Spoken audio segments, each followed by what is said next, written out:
Good morning, everyone, and welcome back to KCS online platform. I hope you all are doing well. And we are discussing about the second law. Okay, so before that, we discussed about the effect of force. When the force is applied on any object, what will be its effect? Its effect or how much force is needed. It all depends on what. It all depends on the mass of the body. Okay, if mass is more, the effect is what its effect will also be more. If mass is less, its effect will also be less. Similarly, the velocity with speed with which it is moving also. A bullet moving with a high speed will damage more, and the bullet or a ball which is moving with a low speed will damage less. Okay, so that means the effect of force depends on both mass and velocities. Okay, so these two quantities, they wanted one quantity which can express both of these two. Okay, so that is what they call it as the momentum. Momentum is what? It's nothing but an effect of force, or you can define it as it's the product of mass and velocity, which describes the effect of the force. Okay, so when we arrived at the equation of the momentum, that is P equals to mv, with the help of momentum, the Newton's second law was derived. What Newton's second law suggested? The rate of change of momentum is directly proportional to applied force, and it takes place in the direction of applied force. Okay, so what is that? The rate of change of momentum is proportional to applied force, and it takes place in the direction of applied force. Okay, so we'll discuss more about this second law. So second law, or you can say Newton's second law. Okay, so Newton's second law, so what he suggested, the applied force is directly proportional to a rate of change of momentum. This is what time. Okay, so or in words I can write it as force is proportional to a rate of change of momentum. Okay, so rate of change of momentum. So this only what they have removed the proportional, and they have taken some constant equals to 1. So this will be what we can write as dt by dt. So force equals to d by dt of this p is what we can write it as m into p. So f equals to, so m is constant, you can take it outside, dv by dt. So this dv by dt is nothing but what? It is the acceleration. So mass into acceleration. So force is equals to mass into acceleration. So this is what we have derived in our last class. Okay. So if you look at the unit, what is its SI unit? So its unit will be mass is what? Mass is kg. So acceleration is what? Acceleration is distance divided by time square. Yes or no? So distance divided by time square means what? It is distance is in meter, time the square is in second square. So this will become what? Meter per second square. So you can write it as kg meter per second square. Okay. Instead of that one, the force usually they use the unit called Newton. Okay, so you can use unit as a Newton. Okay, so this is what simply you can denote it by N. Okay. So Newton is what? Newton is it's a standard unit of the what is that? Your force. But when it will be Newton? It will be Newton when the mass is taken in kg, acceleration is taken in meter per second square. Means they should be in what? Standard forms. Okay. So if they are in centimeter or gram, those things will get other the unit, that is what dyne we call it as. So about those things we will discuss later. So as of now, remember the Newton is going to be what? The standard unit of your force. So we'll discuss few important things related to the second law. So according to this formula, F equals to ma. If F is 0, indicates F0 indicates acceleration also 0. That means if no external force is applying, there is no acceleration. Getting the point? So it is resembling what? It is resembling the first law. Getting the point? So, or if acceleration is 0, sorry, it cannot be true, reverse may not be true. So if force is 0, it indicates there is no acceleration. Acceleration is 0. So this is what it is. It is what given by in first law. Okay. So every body will be continuous in uniform motion. Uniform motion means also 0. Rest also means acceleration 0. So every body in the uniform motion or rest unless external force is applied. Okay. If there is an external force, if F is not equals to 0, that indicates A is also not equals to 0. Okay. So your first law is also derived from from your second law is also what you can get your first law. Okay. So that is what the first important thing. Then we'll go with the one more thing. The force you can divide into its components also. So you can write it net F equals to, or you can write it as like Fx I cap, Fx j cap, Fy j cap, Fz k cap, like that. Okay. So you can write in its components form also. So that is what Fx is equals to what? Fx you can write it as dpx by dt, means momentum along the x-axis or component of x component of momentum, or simply you can write m into ax. Okay. So similarly Fy equals to dpy divided by dt, or simply you can write n into ay. So Fz you can write it as dpz divided by dt, that is what m into az. Okay. So what it suggests is you can get their components of what forces. That means suppose you are applying the force in this direction. If you are applying the force in this direction, so you can take its components. So this is what the some angle theta. So you can take F cos theta over here, and this will become what? F sin theta. Okay. So this is nothing but Fx. This is nothing but Fy. Okay. What they want to suggest is its component along the direction of velocity will affect. This whole force will not the motion along this direction. Only its component along the direction of motion will affect its acceleration or velocity. So this normal component will not affect the motion along horizontal direction. Getting the point? This is what very important. Only that component in the direction of velocity will affect. The normal component will not affect. That is why when you project something, what will happen? Only you will take the downward direction, but upward you will take A equals to, sorry, horizontal you will take what? A equals to 0. You are taking only component in which direction its motion is there, or its acceleration is there. Okay. So acceleration is there only along the in this case it is there only along the downward direction. So don't worry much about that one if you are feeling difficulty. So suppose if I suggest I will give an example, you will understand this better. Okay, suppose there is an object. Okay, say its mass is 5 kg.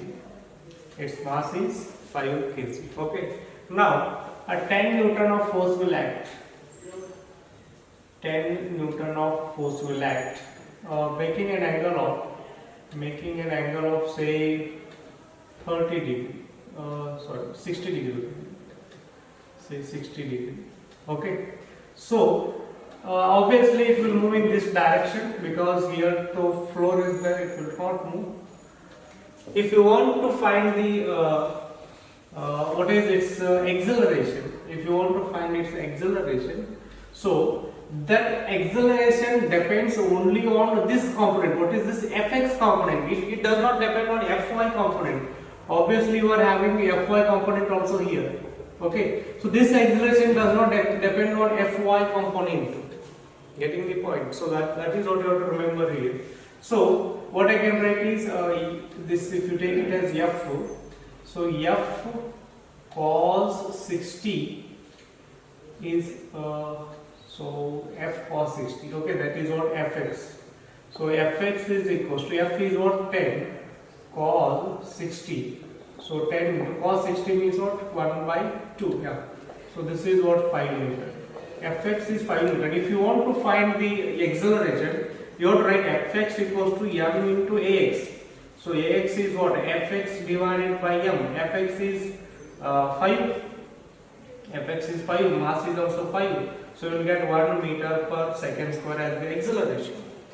Then we are having one more component of what your force, but that component will not affect the acceleration or velocity which is along the horizontal. Okay, so only that component along the direction of velocity will affect the will affect the acceleration. Okay, so only component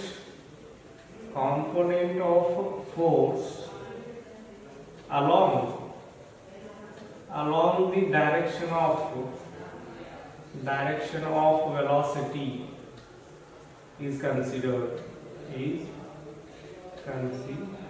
Okay, so this is what we have to remember from.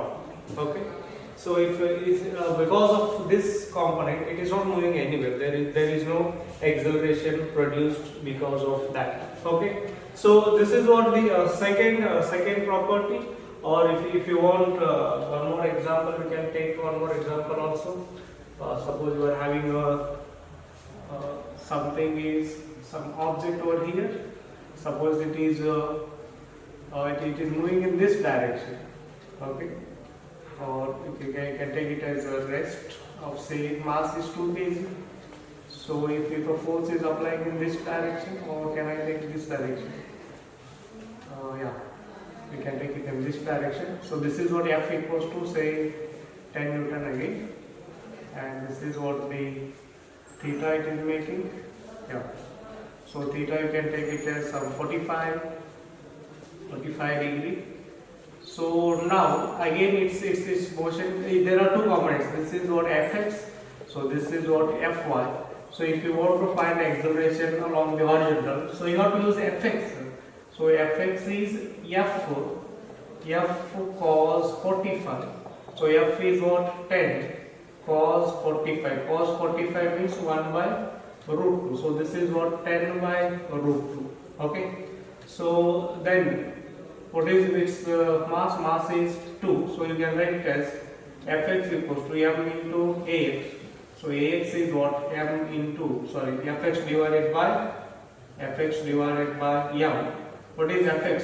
Fx is 10 by root 2 divided by what? Divided by again what is that mass? Mass is 2. So 2 ones are 2 5 are.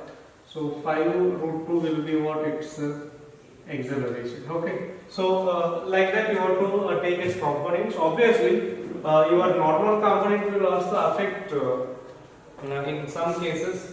We will discuss about that one, because since it is on the floor, it is not affected, because there is no motion. We can say that it is there is no vertical component effect or vertical force effect on the body. So with the help of second property, we can discuss one more thing. Suppose you are having mass, say some 5 kg.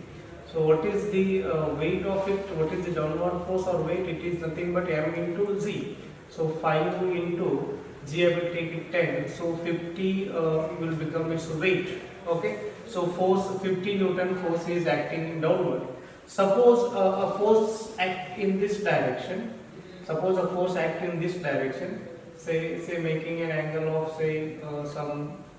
You can take 30 degree only, and force is 10 only. Okay. So what is the acceleration produced? Acceleration produced is 10 cos 30 equals to mass into acceleration. 10 cos 30 means 10 cos 30. Cos 30 is root 3 by 2. Yeah. Root 3 by 2 into m is what? M is there 50. then A we have to find. Okay, so this 0 will go. So A equals to root 3 by 10. A equals to root 3 by 10. If you take this as 1.23 or something divided by 10 means it will become some this only a small acceleration is going to what produce. Then what about its vertical components? If you look at the vertical component, this will become 10 sine 30. So 10 sine 30 means what? 10 sine 30 means 10 1 by 2. This will become 5 Newton. Okay. So what is the horizontal force you are getting? Forget about this exertion or something. What is the horizontal force you are getting? You are getting horizontal force as root 3 by 3. Okay, so no, 10 root 3 means 5 root 3. You are getting 5 root 3 along horizontal. What is you are getting downward? You are getting 5. Okay, so now if you look at its weight, already some weight is there, 50 kg. This downward force, its direction is what? Downward. So what is happening? So total downward force will become 50 plus this 5. So this is becoming what? 55. So if you want to push it, its weight you are feeling like increasing. So if you cannot push it easily, instead of applying force, if you apply the force in this direction, so in upward direction, so what will happen? Here you can make again 30 degrees. So this is 10. So 10 cos 30 is in this direction. Here it is in upward direction. Here it was downward because you have to take in this direction. Here it is upward. So this will become out 10 sine 30. That means 10 sine 30 means what? Again it is 5, and this will become out. This will become 5 root 3. Okay. So look at now. Its downward force is what? 50 Newton. Okay. So horizontal force is, sorry, Fx is what? Fx is 5 root 3, not required, so don't worry about that one. I want to find what is the net vertical force. Net vertical force is Fy is, so 15 minus 5, because both are in opposite direction. 15 minus 5, so this will become 45 Newton. Okay, so its weight was 50, but now what you are feeling like 45. Here weight was 50, but you are feeling like 55. That is why if you look at the traveling bags or something, they make an arrangement like pulling it. So you can walk in this direction. You are not going to push it. You are just simply you can pull it and you can go in this direction. Okay. So nobody take it in pulling direction. Okay. So or if you have the vehicle or something, usually people will what? Usually people will pull it. Okay. So this is what. So usually they will pull it. They are not going to push it. If they start pushing, what will happen? Its downward force is what it is going to increase. So that is why pulling is what? That is why pulling is easier than pushing. Okay. So pulling is easier than pushing because of what? Because its net force is what? Net downward force is going to reduce. Okay. So this is all about this second property. We will go for one more property, third property. Suppose you are applying some F force on this one. So acceleration depends only on this F. Acceleration depends only on this F. If suppose there are so many particles inside, they will also apply some force F, or it may be going in this direction. There may be attraction or repulsion, whatever. But this internal force will not affect the net acceleration. Getting the point? So acceleration depends on what? Acceleration depends only on net external force. Remember this point. But not on internal force. Okay, suppose you are considering a system. and there are so many particles. It is applying some force F, this is applying some force F. So this is not going to affect the acceleration of the system. This is what total system. This is not going to affect the acceleration of system. What is going to affect?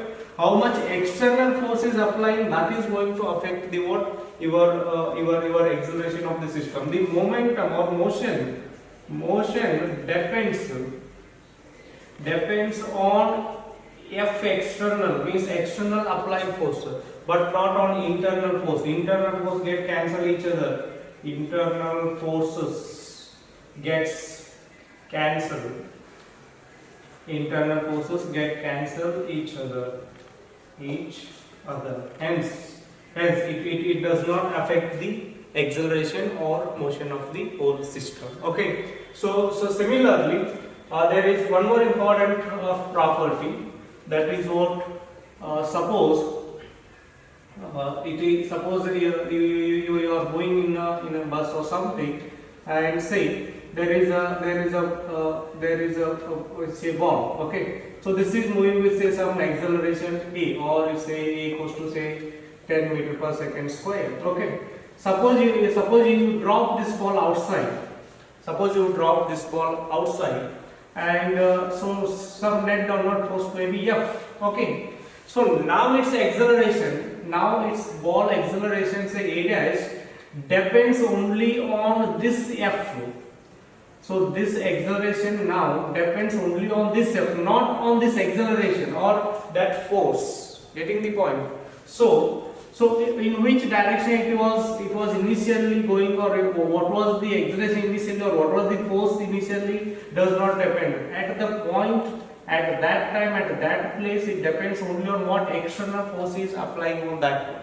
Okay, so acceleration at a point at a given time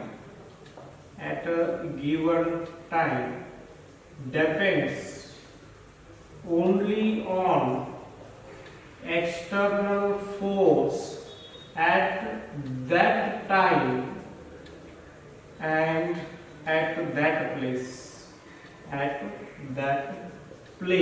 It does not depend on its previous history. Getting the point? So it does not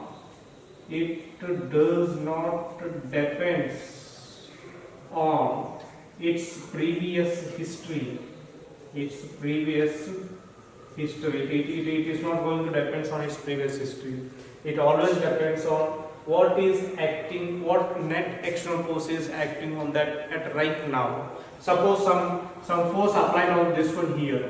Some force of say 100 Newton applied on this one. So later after 5 minutes you will drop it outside. So this 100 Newton will not affect the acceleration outside. Getting the point? Or suppose I will apply some 10 Newton force. On this one. After some time, say after 10 minutes. So I will apply a 20 Newton force. Okay. Now the acceleration of the body after 10 minutes. Here acceleration depends only on this 20 Newton, but it does not depend on this 10. The previous history, what has happened to the body or what kind of forces applied on the body before some time does not depend, or your acceleration does not depend on those forces. Your acceleration right now depends only on what is the external force acting right now. Getting the point? It does not depend on previous histories of the forces. Okay, so that is the one of the important property of the this second or force. Let me take one example from your NCRT. So example number 5.2. So what they are saying, a bullet of mass 0.04 kg. A bullet of mass 0.04 kg. What they are saying, moving with a speed of 90 meter per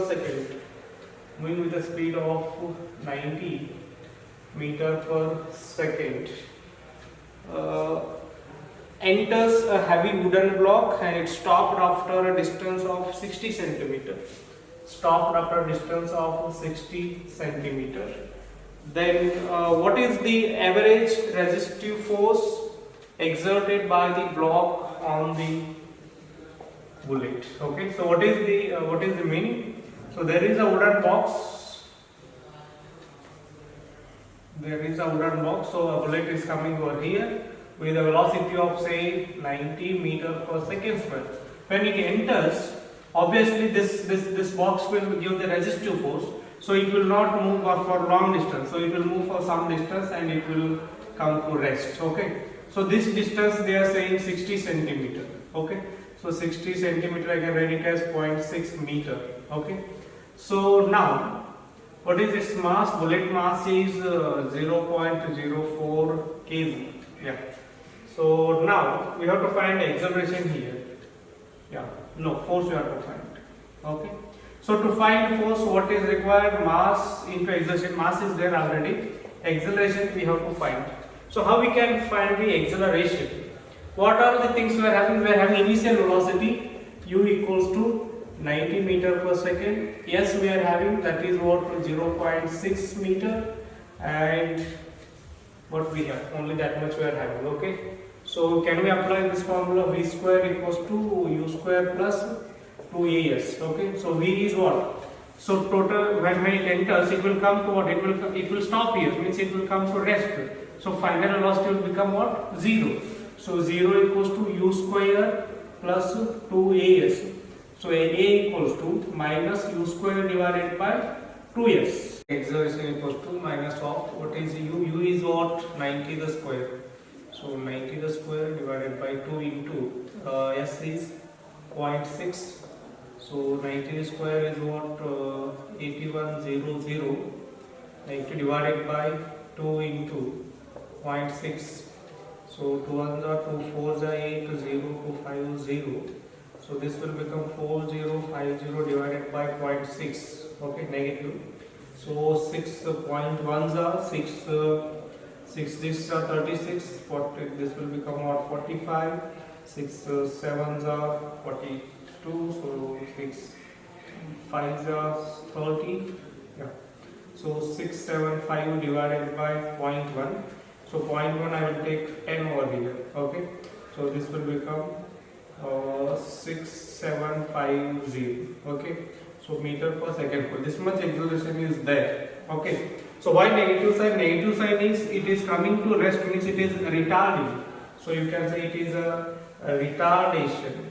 So no need to take a negative sign in calculation. Just that is to understood it is a retardation. So F equals to what? F equals to M into A. So F equals to mass is what? 0.04. And what is the acceleration? Acceleration is 6750. Okay.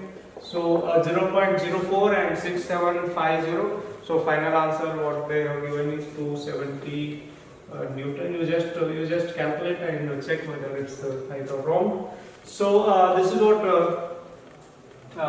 not simple example. They have taken this little complicated example. You have to apply your Newton's laws of motion. Then you have to come to what the force formula. That is example number. So 5.3. Yeah. So what they have given? They have given y equals to ut plus half gt square. I think. Yeah.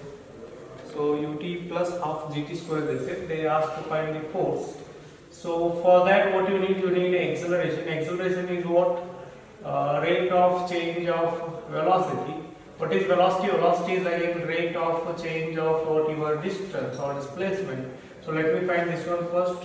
Dy by dt. V equals to. So what is that? You write as it is. Difference of t is what? 1 plus half g. Difference of t square is 2t. So 2 will get cancelled. So v equals to u plus half is not there. So u plus gt. Now acceleration is what? dv by dt. So dv by dt means differential of constant is what? 0 plus g right as its differential of t is what? Again 1.